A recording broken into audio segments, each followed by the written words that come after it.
Office mate po ako ni Ed, kumpare din, tapos confidante. Siguro message ko lang kasi hindi ko alam na message pala ako. Daspat talaga. Thank you so much for inviting dito sa wedding nyo. Kahit pa paano, biglaan talaga eh. Kahit pa paano may idea ako dun sa kung paano nag-start yung love story nila. Siguro ano lang, advice na lang, alam sasabihin ko. Siguro ano na lang, it's good thing na nagpakasal na kayo.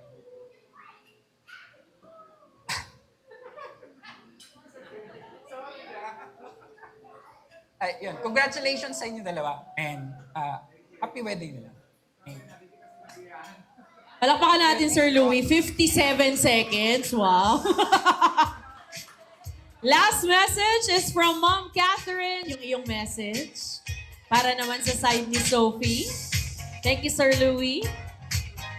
Let's reset the timer. Mom Cath, timer starts now.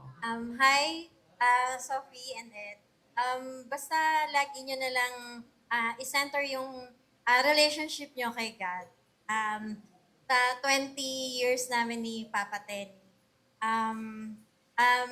ginawa namin tong bahagi ng aming pagiging mag-asawa. Lahat ng problema, kapag-uusapan, basta kung meron sa inyong may sama na loob, lagi niyong isipin na huwag bumitiw dun sa pangako nyo sa isa't isa. Basta laging maging masaya ang pagsasama niyong dalawa. Enjoy lang the journey of being married. We love you both. Palakpakan po natin. That was Mom Catherine Genevieve Ligunas. 54 seconds on the clock. Thank you so much. Maraming salamat.